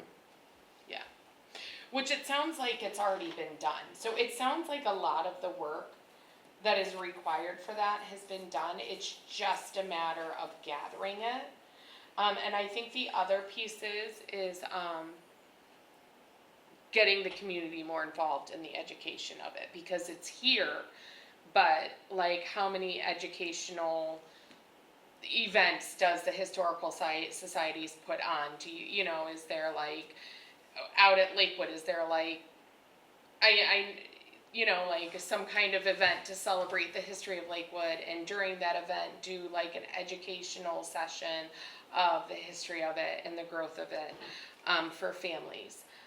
So I think that that's another piece of it too, is just kind of getting the education out there. The association over in East Madison, they do, they events all the time. Yeah. And they actually have East We don't have as Madison many as days. we should. And then the one that's here, the society, they participate in Madison Anson Days, and then the Christmas celebration, and then other events here and there having guest speakers. So I think that That's we awesome. have a lot, Yeah. and even if that's something that we're not really interested in, just listing out those things that are qualifying, it shows that we're keeping track of it too. Right. I think that that's a good idea. Yeah, and then again, I will send you that over, just to kind of like look through and see which boxes can be checked. I mean, it's worth looking into. Yeah. Yeah. I think there's a lot of remnants of early industrial development. Yeah.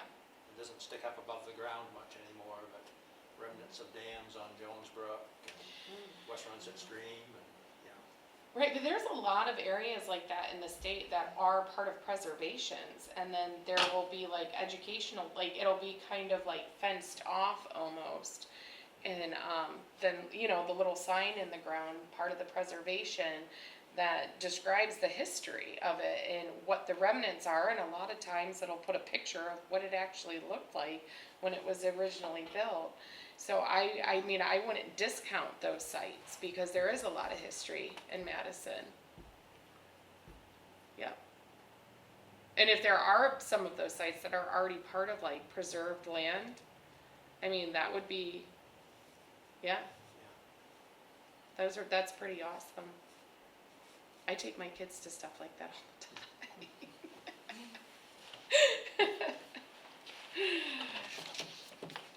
There's a lot of forts in Maine that are like that are just like rocks on the ground at this point. There's a lot of forts that from like way early on that are just like pits and a couple rocks. I think Yeah. the most interesting project I was on was, we excavated Fort Richmond. Oh, When they built the new bridge across the Kennebec down there. That was pretty fascinating. The original fort was started in 1719, then it went through from a garrison house to a fort, then that was torn down and another fort built, and then it turned into a farmstead, and a couple ministers lived there for a while and complained. yeah, Yeah. yeah. No, I think that, yeah. Are there any other suggestions for strategies or ideas that you want to see put in place? Regarding this chapter, I Okay. can't think of anything. No, that's fine. I just wanted to make sure. Yeah, I no, think that's a good great. project for the historical societies, we just start listing the sites that have potential as for historical value. Yes, that'd be great. I think that would be very helpful. Think of half a dozen or more in East Madison. Yeah, no, that's awesome. So you'll be chair of that committee, right? Why not, right? You walked right into that, Eric. Well, that's my interest anyway. Yes, Yeah. Yeah, Finding these things. all right. Part of it might be involved with the alewife recovery. I That can't makes wait to sense get to into that. that with the natural resources, because I live across the street from the Bristol Dam, and it is very, like, they're still finishing the new fish ladder. Yeah. which is pretty cool, so I can't wait to see where you guys are at Did with you ever that. see the old fish ladder down in Damascotta Mills? No, my daughter's friend lives across the street from that one, and we live across the street from the Bristol one, so we go swimming at both. So that meeting's tomorrow night, right?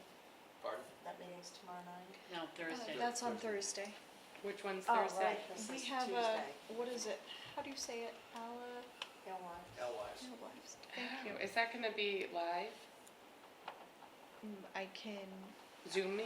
If possibly, if it works. I can try for a Zoom Okay. link, but, It didn't work so well it, last time. it did not No. work well last night. Mark That's gave me okay. some feedback. We I should've really, walked down. what? I should have walked down to the fire station. Oh, we're gonna be exploring our Wi-Fi, and getting something better. Yeah. It's tricky. Some areas are tricky. We had Beeline for a while, for a long time, and there was no issues there, but now, moving from that, all of our town buildings right now, aside from the library, who has separate internet, Through the main school and library network. Yeah. so. We have separate internet with the historical association. You do,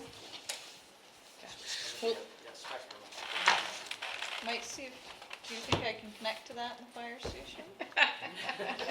We used to connect with the one in the fire station. Oh, Since they changed over, it never worked, so we, on our own, we're gonna fool around with that, it didn't work.